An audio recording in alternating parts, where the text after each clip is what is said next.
Squashflik TV. Today's interview will be Down Under with Jenny Duncalf, former world number 2. But before we get there, I just want to say a few words. Big shout out to the people on the front line, helping everybody get through this coronavirus situation. Today's sponsor, who will be helping with the broadcast, will be Chief's Pub. They are currently closed, obviously, with the closing of the bars and restaurants, but they do curbside delivery, so a big shout out to try and support locally. Anybody who lives in Lake Forest right now, they do free delivery. Please help out to small businesses. Thank you, Chiefs. Now we're headed down under to speak to Jenny. Welcome to Squashflik TV. Got Jenny Duncalf from Down Under, down in Australia. Jenny, whereabouts in Australia are you right now? I'm currently in Brisbane. Brisbane, all right. Yeah. And you're totally self-isolated. You've been there for a couple of weeks. Yeah, it's total self-isolation for me, given that I came from overseas from the Black Ball Open, so I've got 2 more days left of quarantine, which is pretty exciting. I can see the outdoors, but yeah, a couple of days and then I'm allowed to at least kind of walk to the shops or go in the car to an empty field somewhere and maybe kick a ball around or something like that. But yeah, pretty much just laying low at the moment. Good, yeah. Talking kicking the ball around, your skills were pretty good with the toilet paper. I was impressed by that. Yeah, I think that's the most productive thing I've done in the last 2 weeks. Rach didn't think it was that impressive messing around in the house, but I managed to get on calendar, I think, on the news back home. Really? Yeah, a couple of people messaged me saying I was on Look North and calendar, so that was exciting. Yeah. You see, you still got it. Still back in Harrogate, York, still got it. Even though, miles away, still got it. Yeah. Anyway, just want to kind of touch base for you. Had a great chat with Nick, as you probably saw the other day, but you're retired now, and you've taken this role of being the new voice of the squash. And I will say, I agree with what Nick said. We said off camera that basically you're a perfect fit for it. You're a great role model for people out there to see that you are really good at the conversation pieces, which I will say I really, really enjoy your interview piece. Oh, thank you. Thanks, Ada. Very kind. Yeah. And the class. But you also said, just how stylish you were as well. Your wardrobe choices are really good. I think that's debatable, perhaps, but yeah, that's probably the most stressful part of it, is trying to find different clothes to wear. So I think I kind of just regurgitate the same outfit every now and again. But yeah, it's fun. It's fun picking the clothes. But yeah. So how did you fall into that role? That's what I'm curious about. It was basically it was the British Open 2017, and Lee Beachell just randomly asked me if I fancied interviewing the players after the matches. I was still playing at the time, obviously. And yeah, initially I was like, no, why would I do that? And he just said, oh, give it a go. So I thought, why not? It's coming to the end of my career and have to sort of start saying yes to a few more things that you might not have done in the past. So yeah, pretty much from there, myself and Paul Walters did that tournament. So it was quite nerve-wracking at first, but I enjoyed it. I enjoy the post-match interviews probably more than the kind of. I seem to do a lot of other stuff as well. Not a lot of other stuff, but introducing and things like that. But yeah, definitely enjoy that part of it. So yeah. So when you were in that role, you were president of the Women's Squash Tour at the time, and then they migrated with the Men's Tour, and now it's the PSA. What do you think's in the future now that everybody's kind of shut down? Because obviously you don't need to train, but everybody else's minds of mentality and things like that, and like preparing and trying to peak at certain times. Well, I'm starting to think I might need to put a lock or a padlock on the fridge at the moment. So I think I do some training, but yeah, it's completely bizarre situation. Obviously, at the moment, unprecedented times, uncharted waters, and whatnot. I mean, the players, everyone's on Instagram a lot. Everyone's doing house parties. It's tough and it's difficult to know what's going to happen with the tour, because you don't want to be too negative at all. But even when, hopefully, in a few months, everyone stays inside and looks after each other, and we can get over it. But business-wise, obviously the economy's getting a massive knock globally, and so businesses are just going to be trying to survive. I don't know if they're going to have spare cash to be putting loads of money into professional squash tournaments or, you know, other kind of, I don't know, extracurricular kind of outside of their actual survival of their own business. I mean, hopefully they will, but if you're a player, you've just got to. I spoke to a couple of young Aussie kids yesterday on FaceTime, and it's kind of just use it as a bit of an adventure and be creative. You've got to keep your training up, obviously, and in a weird way, you can even try and close the gap, perhaps, on other players that might not be using their time as productively, and use it as something, you know. There's no option. We've all got to stay indoors, and well, I think every country's different. In England, you can get out once a day. Be inventive, you know, but you got to keep your training up and keep fit, obviously, somehow. Yeah, you got to do that. All right, so let's go way back when you were way back when you were probably like your picture you posted on Instagram, you holding a trophy. What was for that? What was that for? That was actually the Victor Ladorum at Sports Day at my school, Grosvenor House School. Athletics, yeah. When I was that age, I was quite good at running, I think. Not so much as I got older. But yeah, that was the Victor Ladorum for general athletics on Sports Day. So I remember you way back when you were at Harrogate Grammar, and your house used to back up onto the field, I think. Is that right? Yeah. Yeah, that's right. Yeah, and I remember kicking a soccer ball around. You're probably like, 11, 12 years old. And I asked you candidly, I was like, oh, you're pretty good at footy. How are you? And she goes, oh, yeah, I play quite a lot. And I was like, oh, how good are you? She goes, oh, I'm the captain of the school team. I remember that. To the day, how good you were at footy. I don't know. When I was little, yeah. I think I was younger than that when I was captain of the school team, because I couldn't play at my secondary school because they didn't have girls football back then. But when I was at Grosvenor, I played. Yeah, I loved football. Obviously, my brother and my dad were big into football, and first love probably. I had my bedroom walls with no space other than Liverpool posters. Mm-hmm. Just used to just love it. And then it was fun because you're part of a team and everything. And then at secondary school, I took up hockey, which was similar to football in terms of, spatially. And then, I was playing squash the whole time as well, which I loved. But football when I was little was definitely my biggest love before squash. And then, tried to start playing again since retirement. But it's, taken a knock now, obviously. I was just getting into the swing of it. So then you went through your career and you played for England. You got to world number 2, which was an amazing accomplishment. And you've always were extremely good technically, and that was given because of the hereditary of learning from all the best coaches in England. But what would you say was the biggest moment in your career?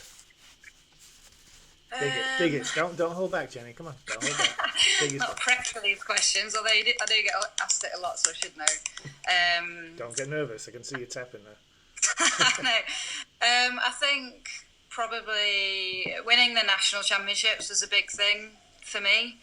Can't remember how old I was, but it was, obviously growing up in England, I think a lot of the English players, it is such a big title for us. It's obviously such a strong event, and growing up, watched Cassie win it a million times, like Beach, and it's just something as the number one in your age group growing up, you win them as a junior, so it's just something that kind of, in a weird, like, you kind of expected it of myself, and if I hadn't ever won a nationals, I'd be disappointed massively. So at least when I won my first one, it was great, and it was a bit of a weight off your shoulders as well. So that was the big one. Biggest disappointment then? Biggest disappointment. They definitely spring more to my mind, the disappointment, which is slightly depressing. Generally revolve around probably playing for England. I've had so many good things playing for England, but when you're playing as a team, or you feel a bit more responsible, and I've always enjoyed team stuff. So the winning as a team kind of means more than winning as an individual. Yeah. Sometimes, like, you almost want it a bit more because it's so much fun when you're with your mates and you win. So losing the World Team Championships final against Egypt in Egypt, that was pretty tough. I played Omneir Abdelkawi, who I always used to struggle with, at number one in the team, and lost 3-love, but didn't play great at all. And then Al lost as well in the decider, I think. But yeah, that was pretty gutting. Yeah. I'd say that was a bad one. And if losing like com games, doubles, losing in the doubles, I think the team and the doubles stuff hurts me a bit more. Yeah. So you and Rachel have got a great life going on down there. What do you two have planned for the future? Well, not right now, no. I've got absolutely nothing going on. Obviously, I'm coaching. I was involved with Squash Australia up until about a week ago. Hopefully it's going to continue, but at the moment my role as performance pathway coach has been put on hold for a few months until things have sorted. So I do private squash coaching, or was doing that. I'm excited to be involved with. Of course, I'd love to be helping English juniors, but such as the way my life's gone, I'm in Australia now. So to give back and try and make a difference, because they've obviously been struggling for years now, Squash Australia with juniors. Myself and Stuart Boswell's the national coach now, which is brilliant. So we've had a good start to the year trying to make a difference with the kids and some of the younger adults, but that's all sort of paused for a while. Rachel's still playing, or again, things have been thrown up in the air. She's probably going to wind down pretty shortly this season, if the season continues. We want to stay in Brisbane. It's great here. We really like it. But everything's kind of a little bit on hold. Everything's on hold, right? All right, one last question then. Who is your biggest idol in the squash world? In the squash world? Yeah. Biggest idol growing up, it's got to be Cassie Jackman, or Cassie Thomas now. Yeah, DP coached her, so when I at Knaresborough, you obviously your hometown. Yeah, I remember I'd have been maybe 11ish, 10, 11 maybe, and Cassie, who was best in the country at the time and about to be the best in the world, she came for coaching, and I've kind of always, I think because I love football, I've always looked up to people, always had posters on my wall. So Cassie, I used to cut out pictures of like Brett Martin and Michelle Martin and Cassie and Sarah Fitzgerald and put them on my wall, and things, really sad things like that. Well, no, that's all part of it, right? You got to look. You got to look to the idol. Yeah, Cassie, and then Pete Nicol. Obviously, he was around a bit, around the house with DP, and I was pretty spoilt really when I was younger. I had, PJ lived with us, and Pete Marshall would be around, and it was, I was really lucky. So I learnt a lot from looking at those guys and just being around them, and dreaming to be while I was at school kind of thing at 12 years old. All I wanted to do was be like those guys and be on the professional tour. All right, well, would be my number one growing up. All right, well, hopefully this tour gets back on the road, and I get to see you again in, when is it, February, for the World Championships in Chicago. Yeah. Because that's when you'll be back, or I'll see you in Chicago. But now there is talk of a really cool venue in Chicago. Oh, is that right? Yeah, that's right. Kind of been hinted of where it's going to be, and it's an iconic place. So you talk to your peeps. I know my peeps, but it's going to be at like. I think I was told, actually. Huh? I was told. You were told? You can't. Yeah, I'm not very good at retaining information though, so I can't quite remember. But I'm pretty sure I was told.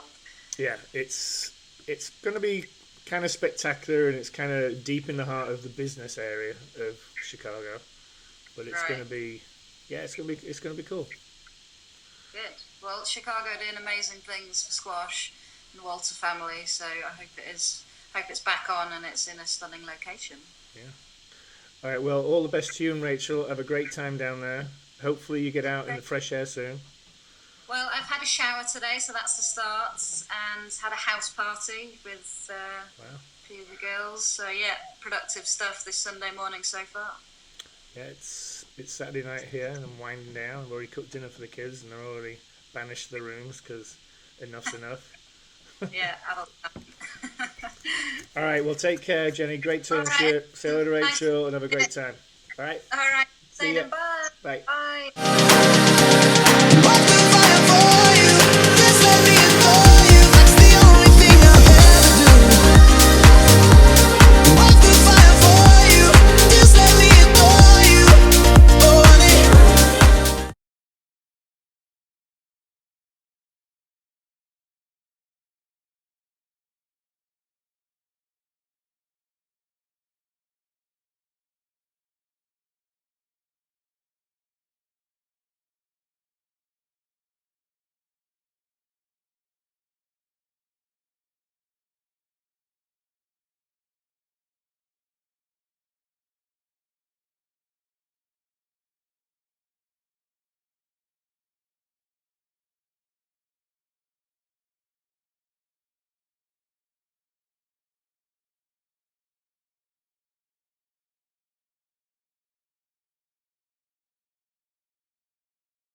Ooh.